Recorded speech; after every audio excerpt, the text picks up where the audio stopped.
Hey everyone, welcome to this online service of the Hershey Free Church. My name is George Davis. Thanks for joining us. If you're new to our church, I would introduce our church this way. We're a group of people that we're learning to live with Jesus, love like Jesus, and lead others to do the same. So we want to welcome you to be a part of our church community. Now, in that journey of following Jesus, a next step for you may be the act of baptism. Baptism is an outward affirmation of an inward commitment to follow Jesus. If you're interested, our next baptismal classes are coming up on the 7th and 14th of February at 9 a.m. You can register for those classes at hfcinfo.com. By the way, if you haven't checked out hfcinfo.com, I encourage you to do so because you can find our Sunday bulletin there. You can find a connection card. You can also find our resources for this current Love This Book sermon series. So check that out if you haven't done so. Finally, as we get started today, I want to say thanks. You may remember a few weeks ago, I invited you to join me in making an end-of-year contribution to the church. And the reality is over the last few weeks, it's clear that many of you have done that. So I just want to say thank you. Thank you for your financial partnership. By the way, if you'd like to contribute and haven't started doing so yet, you can check that out at hfcinfo.com as well. So again, welcome to our services today. Thank you for joining us.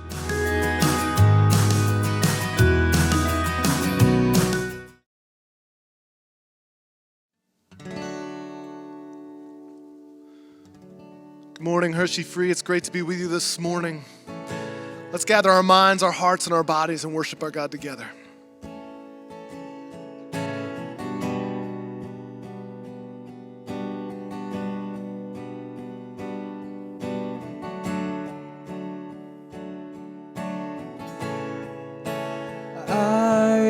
Exalt thee, I exalt thee, I exalt thee, O Lord, I exalt thee. I exalt thee,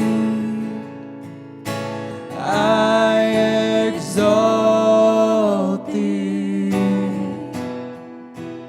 O Lord.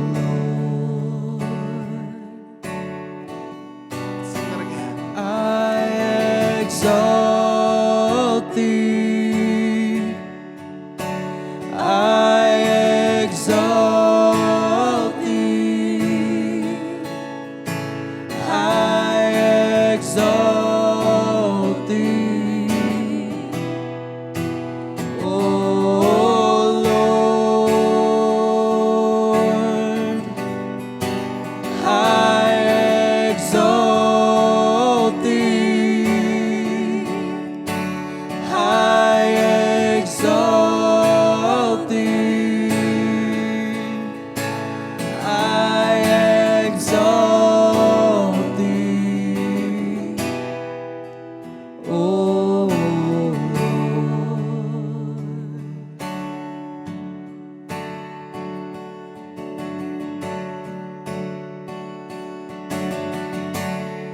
When the music fades and all is stripped away, and I simply come, longing just to bring something that's of worth that will bless your heart. I'll bring you more than a song, for a song in itself is not what you have required. You search much deeper within, through the way things appear. You're looking into my heart. I'm coming back to the heart of worship, and it's all about you. It's all about you, Jesus. I'm sorry, Lord, for the thing I've made it. When it's all about you, it's all about you, Jesus.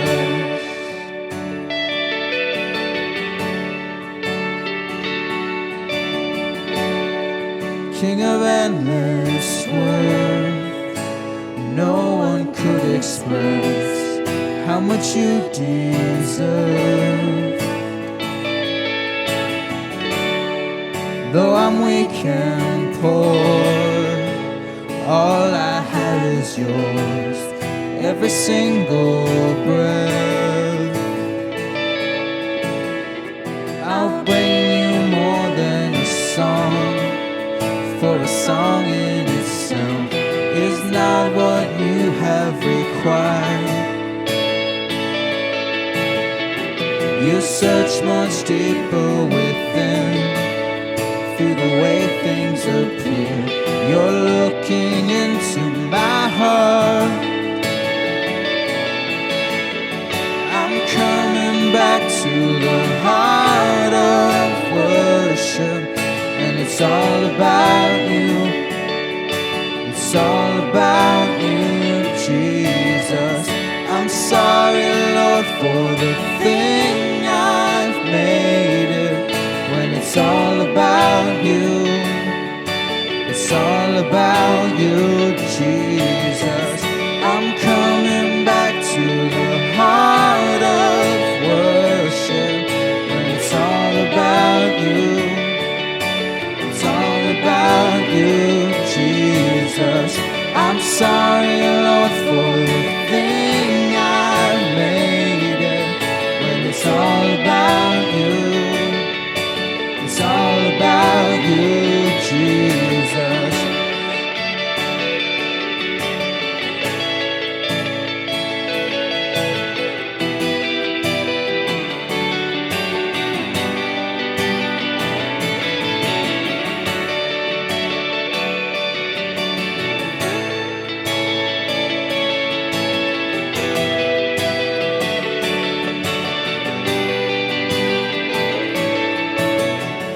I'll bring you more than a song.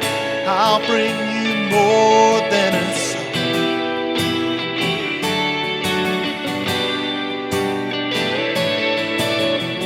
I'll bring you more than a song. I'll bring you more than a song.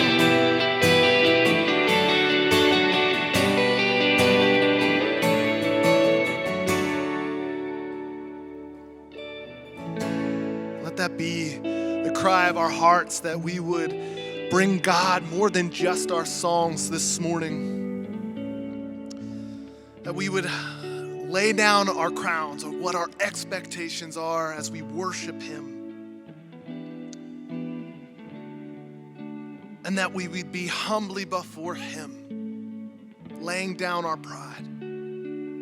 Ezekiel says, on behalf of the Lord, that I will sprinkle clean water on you, and you will be clean. I will cleanse you from all your impurities and from all your idols.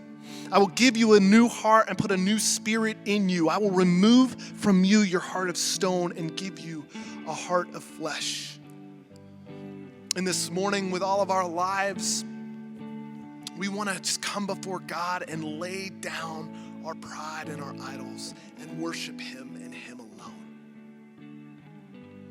So I want to give you a moment to do that this morning and confess and cry out to God and expect Him to meet you where you are this morning.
in the presence of Jesus the Nazarene.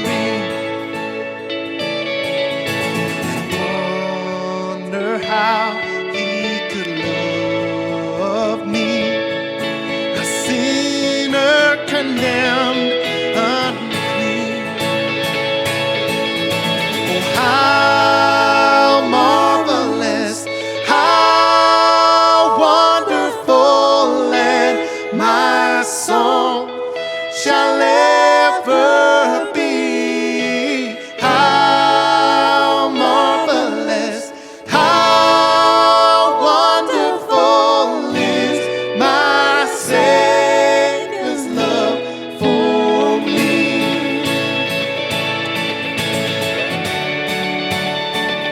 He took my sins and my sorrows. He made them his very own. He bore the burden to Calvary and suffered and died alone. Oh, how marvelous, how wonderful, and my song shall ever be. How marvelous, how wonderful is my Savior's love. Forever I will sing your praise, Jesus risen King. And oh my God, I stand amazed that you love me. And when with the ransomed in glory, his face I at last shall see, 'twill be my joy through the ages to sing of his love for me. Oh, how marvelous, how wonderful, and my song shall ever be. How marvelous, how wonderful is my Savior's love. For how marvelous, how wonderful, and my song shall ever be. How marvelous, how wonderful is my Savior's love for me.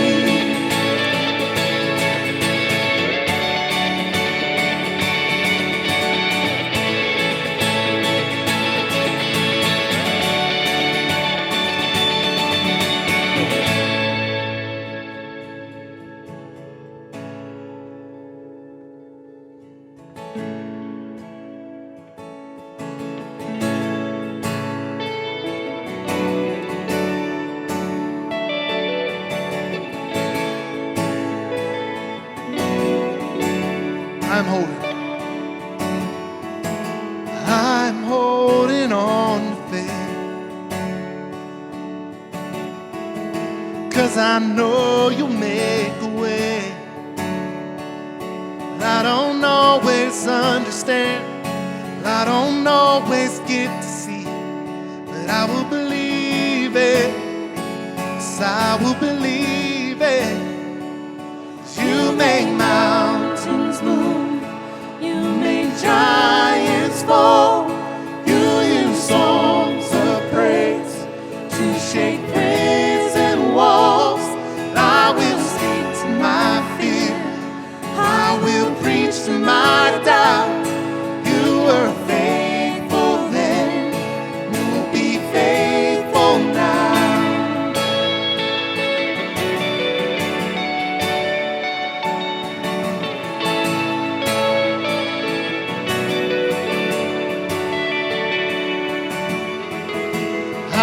standing on your word. Pulling heaven down to earth. You will fight my enemies. This will end in victory. And I will believe it. Yeah.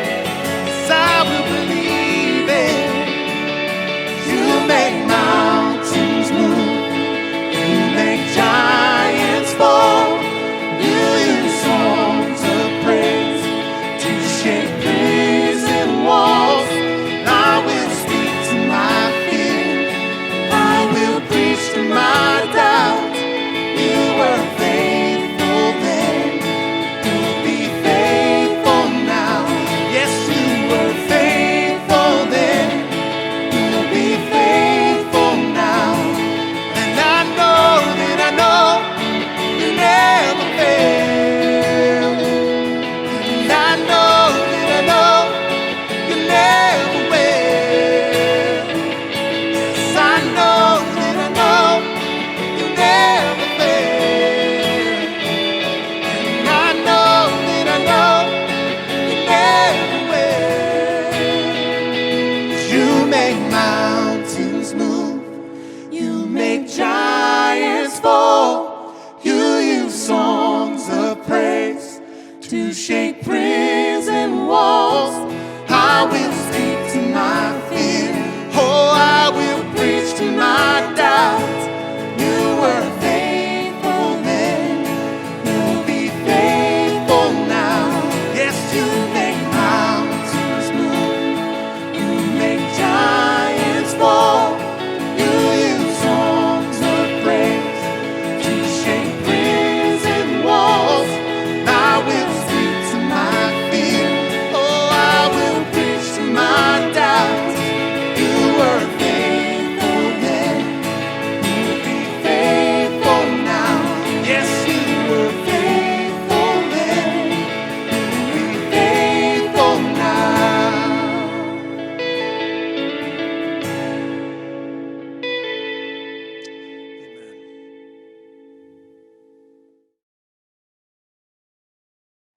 The reading for today's message is Judges 2:6 through Judges 3:6.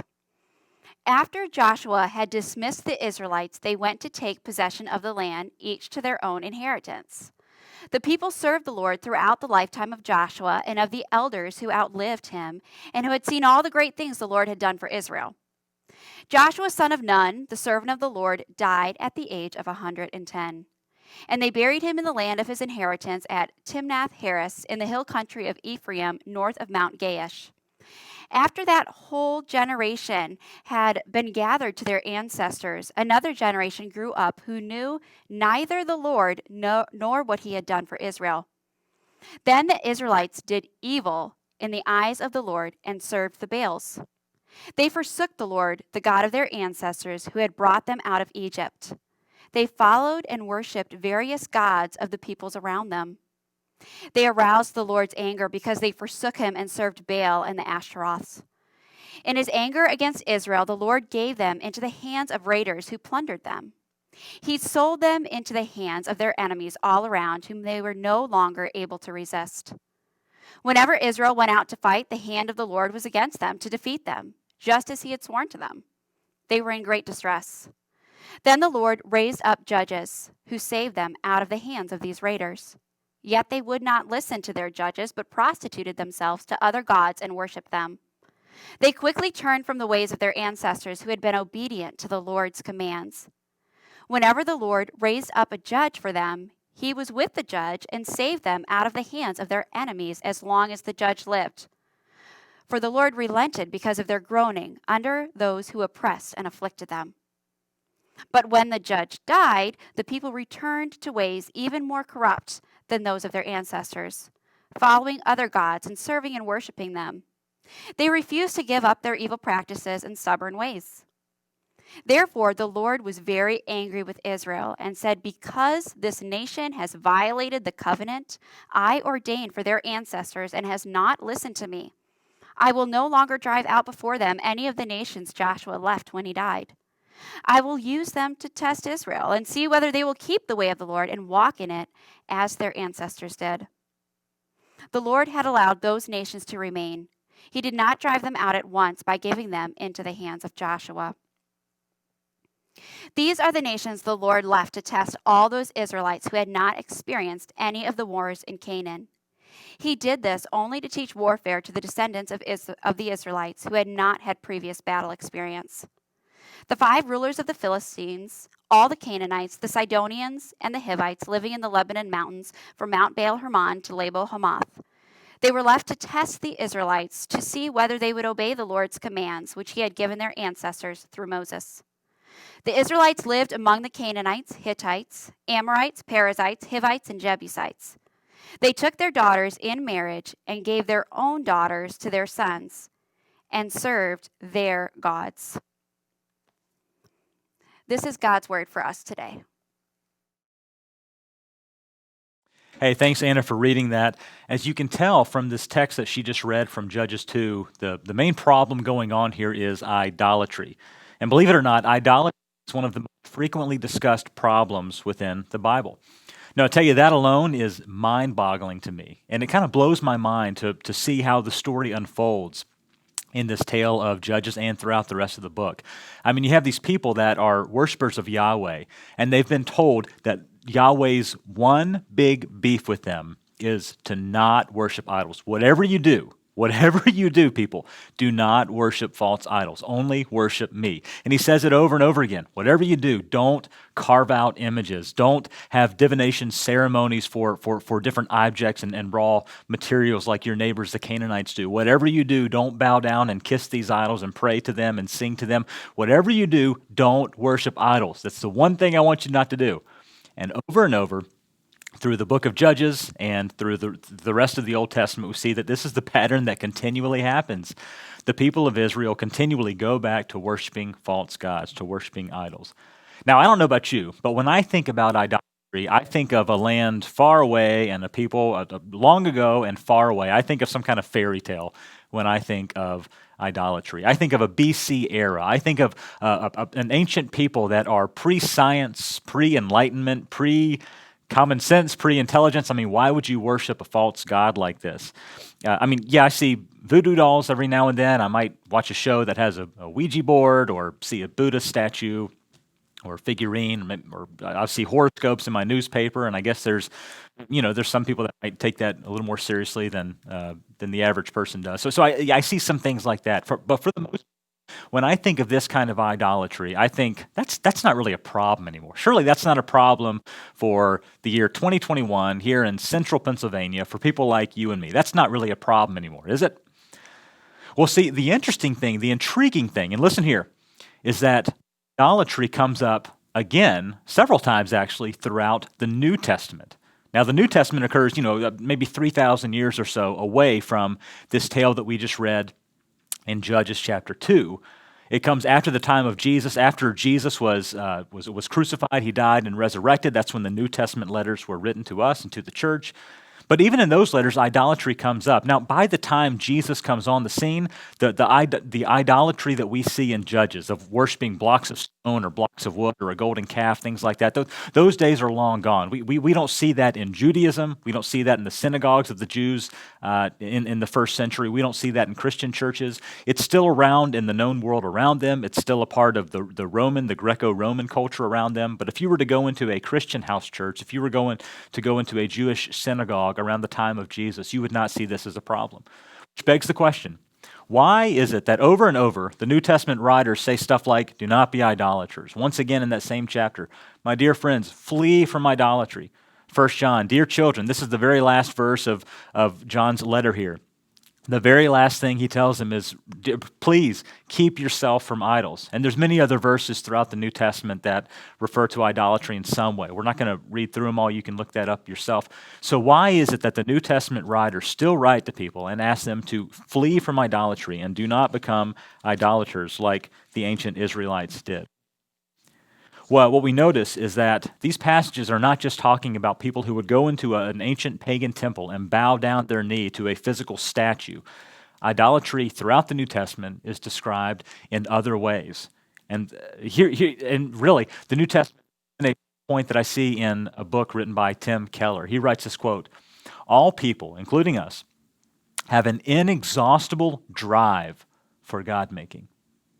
And as we go through today's message, as we go through this text a little more slowly and pick out certain themes that emerge from this text, here's kind of what I want you to walk away with today. I want you to walk away with remembering really three concepts, three ideas. The first is that we all have an inexhaustible drive for God-making, as I just said. Now, the problem with that is that we become what we worship. We end up bearing image to something else as opposed to bearing an image to God. We end up reflecting the image of an idol instead of reflecting the image of God, and the only solution is that we must replace this God. Now, it's unlikely that any of you watching this right now are going to be tempted later on today or later on in your life to take a block of stone and chisel it off and then hold it and kiss it and pray to it and sing to it and worship a block of stone or a block of wood or a block of gold or something like that. It's unlikely that any of you watching this at any point in your life will be tempted to that kind of idolatry. However, we will all be tempted to make different kinds of gods. And the New Testament describes greed as a god. It describes fornication and compares that with idolatry. It describes all kinds of addictions and obsessions and unhealthy behavior and habits as being parallel with idolatry. We all have an inexhaustible drive for God-making. The problem is we become what we worship. And then lastly, we're going to see that the only solution to idolatry is replacement. Our infatuation that we have with this idol that we have must be replaced with an infatuation for the true God, his proper name being Yahweh, as we're going to see in the story.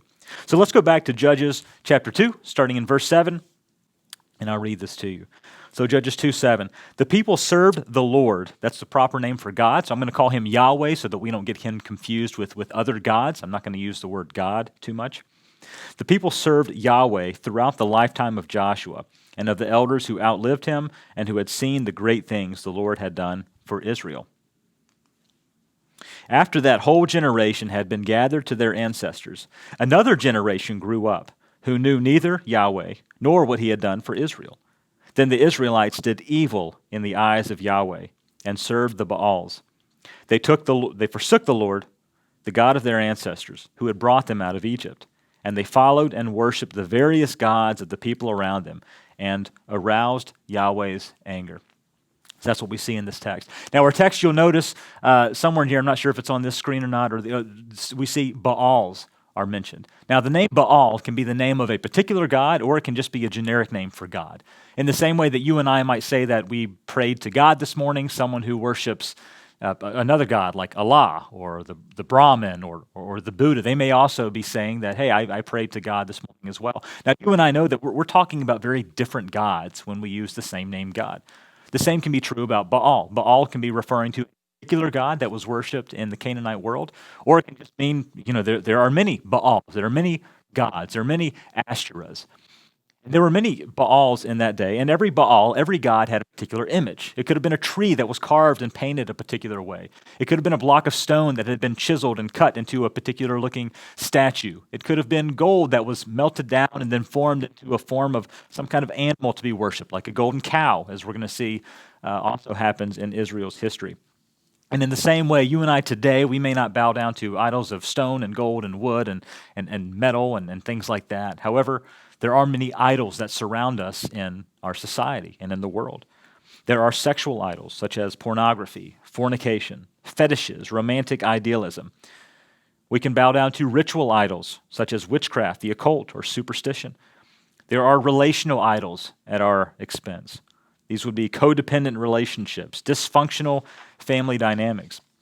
There are religious idols, moralism, an addiction to legalism, replacing a religious building, such as a temple or a church building, from a true worship of the true God. There are psychological idols of power, approval, control. There are cultural idols, such as racism or happiness or individualism or a worship of sports. There are material items, such as wealth, land, possessions, food can become an idol, something that we worship and demand or give all of our attention and obsession to in place of God. There are political idols, such as ideologies on the left or on the right. There's nationalism. Some have gone as far as to deify an idea like capitalism or the free market. And I would argue that last week on January 6th, we all saw throughout the world, we saw idolatry on full display for the world to see. And I would even argue that throughout this last election season, some have turned politics into an idol of their own worship. And listen, once again, we have to be reminded that we all have an inexhaustible drive for God-making. And listen, pal, I can make you an idol out of anything you want.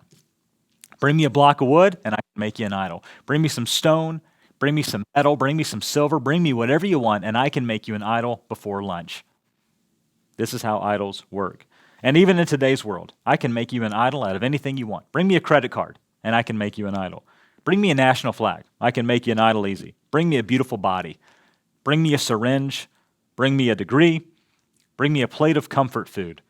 Bring me a feeling. Bring me whatever you want, and I can make you an idol before lunch.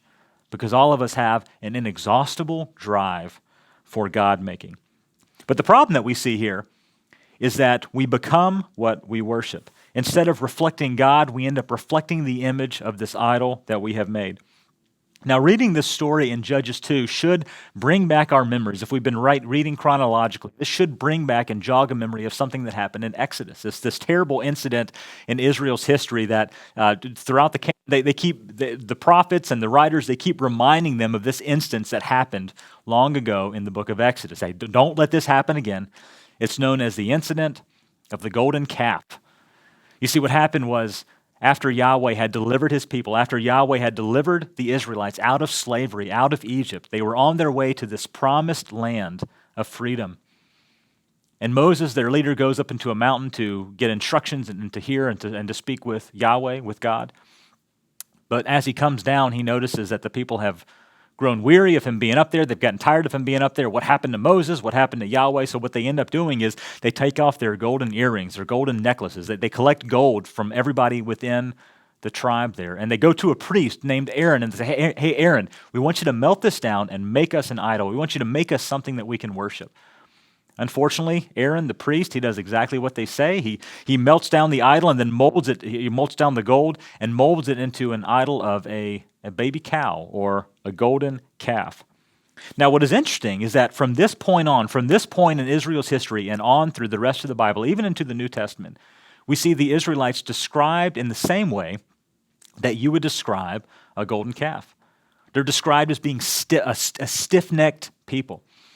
Now, you good old central Pennsylvania folks, many of you grew up in farms or you live near a farm, and so you've seen this as the case that when you have a rope around a cow's neck and you're trying to pull it in a certain way, a heifer can be very stubborn, and they give you what we call a stiff neck, that they stiffen their body. They don't want to go in the direction that you're trying to guide them. In the same way that a calf is stiff-necked and stubborn, over and over in the Bible we see that God refers to the Israelites from this point on as being a stiff-necked people.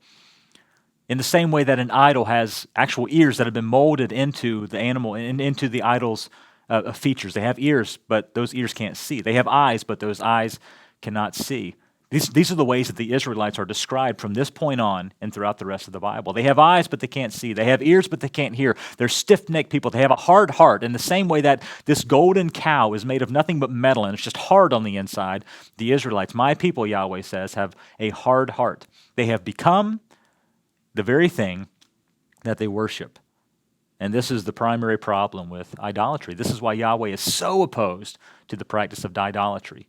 People were made to bear God's image, not bear the image of some created thing. Now, the interesting thing that happens in here is, thankfully, there's a replacement for this. There's a solution. The solution to idolatry is replacement. And we see that this is when Moses comes down from the mountain and he notices that the people are singing and worshiping and praising this idol that they have made. Here's how he demands them fix the situation. He asks and demands that this golden calf be ground down into a fine powder of golden dust. That golden dust, that fine powder, is then spread out across the water. It's mixed in with the water, and he demands that all the Israelites drink that water.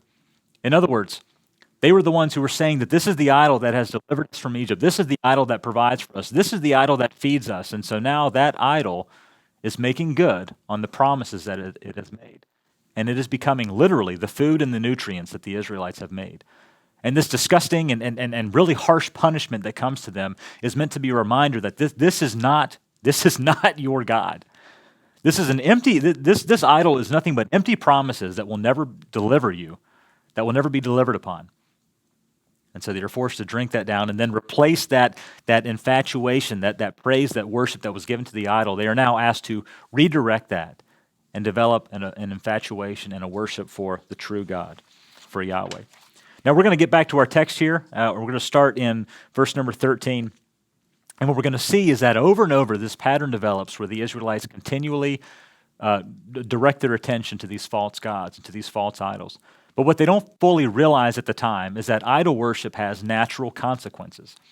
The consequence of idol worship is, ironically, that you get exactly what you wanted. When you worship idols, you get exactly what you are desiring and seeking in the first place. You receive unfulfilled, empty promises that come your way. So here's what our text says. They forsook Yahweh and served Baal and the Ashtoreths.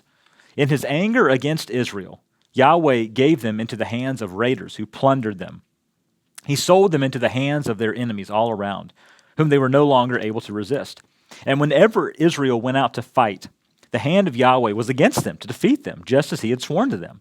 They were in great distress. This is how it ends. He says, they were in great distress. So what did Yahweh do about this idolatry? What was Yahweh's response or reaction to this action of making false gods and bowing down to first false gods? What did Yahweh do about this? Well, Yahweh let them have it. He let them worship and adore whatever they wanted. And that, in turn, sounds like a good thing, but it ended up being the consequence and the punishment for their idol worship. So let's go over this again. We'll just review these 3 points several times throughout this message. We all have an inexhaustible drive for God-making, but the problem with this is that we become what we worship. Instead of being image bearers to the true God, we end up being an image bearer to this idol. We end up reflecting the idol rather than reflecting the Creator. The problem with idolatry is that we become what we worship. And the gods of Canaan represented everything that was wrong with the world. The gods of Canaan were bloodthirsty gods, racist, patriarchal, lovers of war, lovers of hate, sexually insatiable gods. And therefore, the Canaanites who worshiped these Canaanite gods were also violent and unjust and sexually unsatiable. And so when the Israelites decided to abandon God, to abandon Yahweh, the true God, Yahweh gave them exactly what they wanted. He gave them abandonment. They chose to swear their allegiance to violent gods, and so the Lord, in turn, allowed them to be overcome by violence. Their fields were torn down and burned down. They were taken from their homes.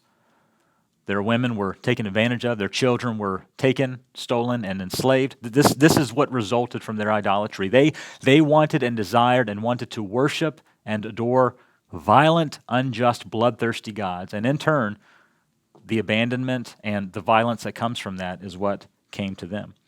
Now, thankfully, thank goodness, God is a merciful God.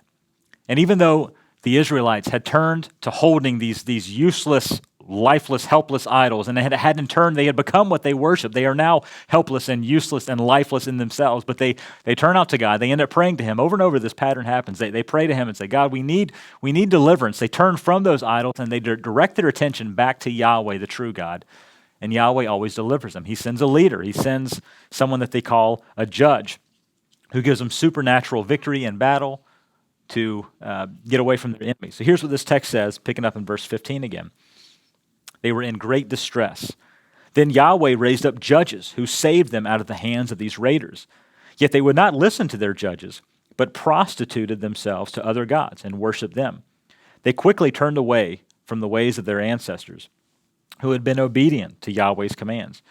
Whenever the Lord raised up a judge for them, He was with the judge and saved them out of the hands of their enemies, as long as the judge lived. For Yahweh relented because of their groanings under those who oppressed and afflicted them.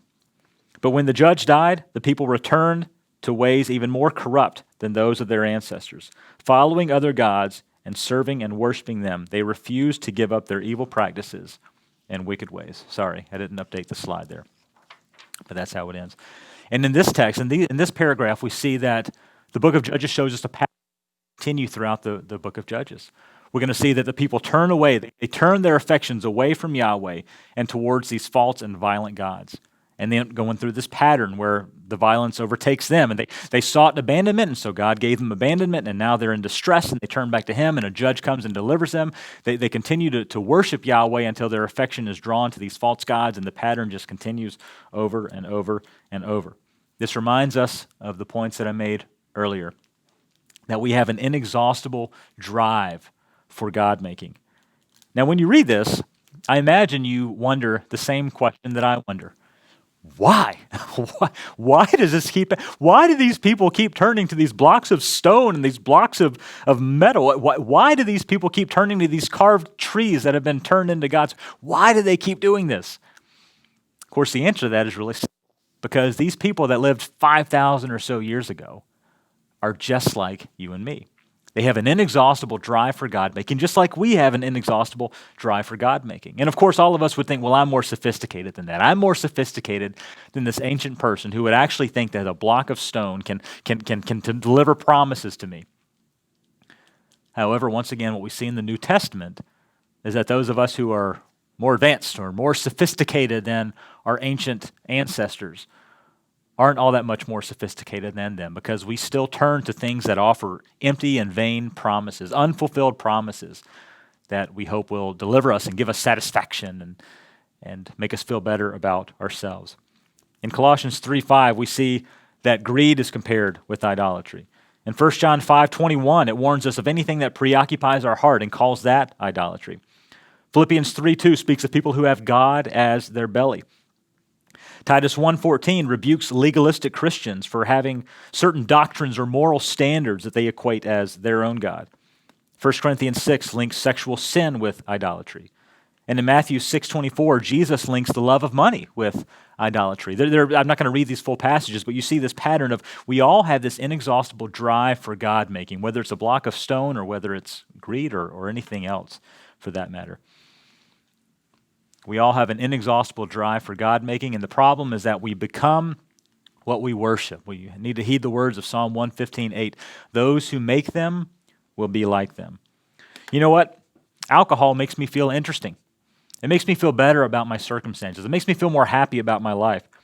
However, over time, someone who is addicted to alcohol, someone who is an alcoholic ends up becoming just what he worships. He ends up becoming a fermented mess in his life.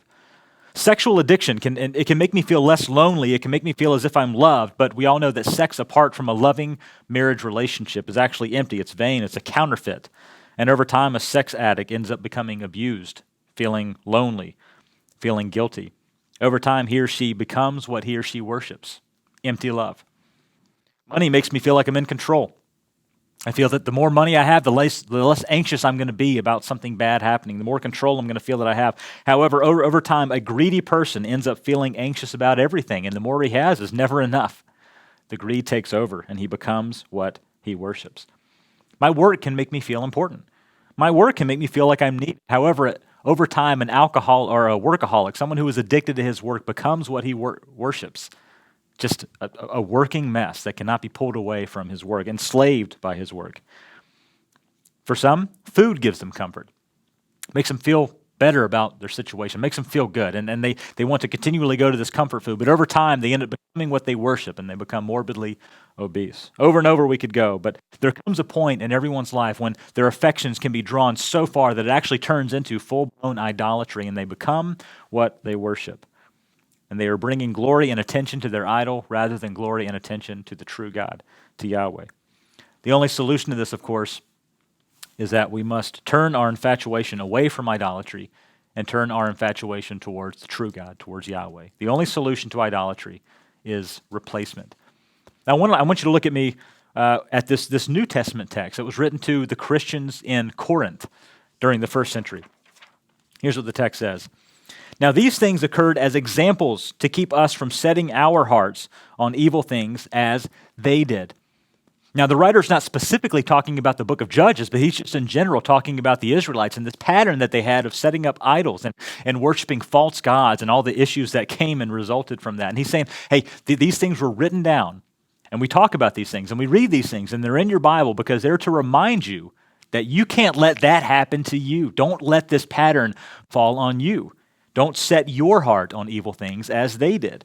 Do not be idolaters, as some of them were. If you think you are standing firm, be careful that you do not fall. No temptation has overtaken you except what is common to mankind. And God is faithful. He will not let you be tempted above what you can bear. But when you are tempted, he will also provide a way so that you can endure it. Therefore, my dear friends, and he repeats what he said just again, flee from idolatry. You see, the Israelites, they were living in this land of Canaan in which they were surrounded by Canaanite people and tribes that had many gods. They were surrounded by Baals and by Asherahs. They were surrounded by the false gods. And they had to remind themselves, they had to develop this pattern of reminding themselves that Yahweh was their God. These are not my gods. Those gods represent nothing that my God represents. Those gods will harm me. They are only empty promises. They are not even real. I need to direct my attention to Yahweh. They had to continually remind themselves of that and be driven in their affections and in their desires to their true God, to Yahweh. Fast forward 3,000 years or so to the time of Corinth when this was written. And Paul is telling these followers of Jesus in this church of Corinth, hey, listen, I know you're surrounded by the Greco-Roman gods. You're surrounded by the Roman pantheon. I know you're surrounded by various idols, and there's incense burnings in the streets. There's national holidays that have been devoted to these various gods, and you're going to be tempted to worship these false gods along with all the other neighboring people around you. But you have to remember, flee from idolatry. These are only empty promises. These are not real gods. Do not fall prey to this. Flee from idolatry. Remember this and keep your affection in full devotion to the true God, to Yahweh. In the same way, those of us today, 2,000 years after that instance, have to be reminded of the same thing. We have to keep our affections and our desires and our allegiance laser focused on our true God, on Yahweh. That is the only way out. Now, I wonder how many of you have read a book by J.R.R. Tolkien called The Hobbit. Now, this book is not The Hobbit. This is actually a prequel to the book called The Hobbit, but it sets up the stage for us to be introduced to a character named Smeagol. Okay, so sorry, that was a repeat of that. So here's a picture of Smeagol. As far as we can tell, Smeagol is some kind of hobbit-like character. Some would say he is a hobbit, and he seems to have an ordinary life. He has hobbies. He has a family that he spends time with. He seems to be an average not human, but hobbit, as Tolkien would write. However, this incident happens when he is fishing with his cousin, and he stumbles on this ring, which you see in the picture. Now, the ring is not an ordinary ring like the one that I have on my finger. It's actually a ring that possesses powers, which ends up becoming the series known as The Lord of the Rings, right? It has these powers. The most notable powers that this particular ring has is that it can make the wearer invisible, and it also lengthens your life so that your lifespan is expanded and you end up not dying. Now, the problem that happens as we read on this story of Smeagol, we find out that he develops this infatuation with the ring. He ends up going off by himself and holding the ring, and you can even see the desperation, the obsession on his face as he begins to talk to the ring. He calls it my precious, my precious. Over and over, he calls it my precious. He talks to it. If any other person or being, creature comes up near him, he kind of flinches and holds it off. He wants to protect the ring. He begins to defend the ring, and this just continually spirals until he just removes himself from his former life. He removes himself from over other people and becomes just obsessed with protecting this ring and being by himself. He doesn't want anybody near him. He doesn't want the ring to be stolen. He becomes absolutely addicted to this relationship, this idolatry, this worship of this particular ring. This transition begins to happen in him, and I realize some of you are watching this in the living room with small kids. If your kids are maybe easily frightened by pictures and stuff, if you could just have them look away for maybe a minute or two. Here's a transformation that begins to take place, and he begins to even become a different person. And as you continue reading the story of the Hobbit and his transformation, you see that he becomes a completely different person. He's no longer recognizable as Smeagol anymore. In fact, he doesn't even remember his own name. He forgets his own name as he's living in this dark cave, eating fish where no other being can really see. He ends up just being referred to as Gollum, which is basically a play on words on this sound, this disgusting sound that he makes with his throat. He begins to be called Gollum. And he begins to look less like a real person and more like some kind of animal, some kind of beast. This ring has completely overtaken him, and he has become what he worshipped. I'll go ahead and turn the screen so that if you have kids in the room, they can look now. But what ends up happening to Gollum is that he becomes what he worships. The ring has power to make one invisible, and now he has become invisible to the rest of the world. The ring demands obsession, and now he has this obsession and this addiction that just rules his life and has changed him into a corrupt being or creature. The ring has power to extend his life, and so now his life won't end even though he desperately wants it to. He hates his life, but his life will not end. He can't stand the life that he's a part of. Gollum has become a completely different person because of his addiction to this ring. Now, I want to remind you that we all have an inexhaustible drive for God-making. And I want to make a distinction here. We all of us people, all of you watching and me, myself included, we have attractions and we have affections. We have temptations that pull us away from our Creator. And I want to just make sure that I'm clear that idolatry is a very specific kind of sin. It's not any kind of attraction, but it's a very specific sin in which your attraction to something has drawn you away from God. Your worship for God has been turned to a worship of this item or this person or this relationship or whatever it is. It's this addiction or obsession with something else that has taken hold in your life. And of course, the problem is that it ends up becoming what you worship and ends up eating you alive from the inside out. I want you to know that you will either reflect God's character or you will reflect the vain, unfulfilling promises of an idol. You become what you worship. And I want to remind you that the solution to this is directing your affections, directing your attention, and redirecting that, replacing it with an affection and an infatuation with the true God, with Yahweh, with the God that we serve. You can do this through spiritual rhythms such as Bible reading and worshiping corporately with other believers, through prayer, through fasting, and so forth.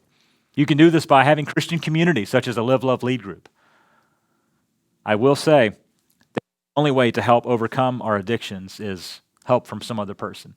And so I encourage you that if you have an addiction, if you have an obsession, if you would say that, man, I have this maybe I'd call it an idol, this grip on me that is pulling my attention and my worship away from God towards this other thing or this concept or this idea. If you feel that that's a part of your life, you can't do this alone.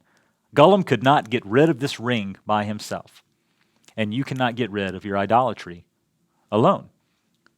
So I beg you and urge you, if this is a problem with you, if you have a sexual addiction or an addiction to greed or an addiction to any of these things that we've talked about, I would strongly urge you to talk about this with someone in your Live, Love, Lead group, someone who's a close friend and a Christian and a wise confidant. Or if you have none of that, then I would encourage you to call the church, and there's a number you can dial in which you can speak with the staff on call, and somebody at our church would be glad to talk to you about that. This is how the story of Judges ends. The Israelites did evil in the eyes of Yahweh. They forgot Yahweh, their God, and served the Baals and the Asherahs. And I want you to know this doesn't have to be your story. This doesn't have to be the way that your battle against idolatry ends. So I would encourage you to seek help and establish those spiritual rhythms in your life. Now, as this online worship service ends, I want to remind you that church is not over. You are the church. You are called to be the church. And so when this screen goes black and the service is over, church is not over. Church is just beginning. And as we end this, I want to remind you that you are not being dismissed. You are being sent. And so you are being sent to reflect the Lord and His character. You are being sent to cast down idols, all forms of addictive habits and affections. You are being sent to be an image bearer of the true God. You are not dismissed. You are sent. Thank you.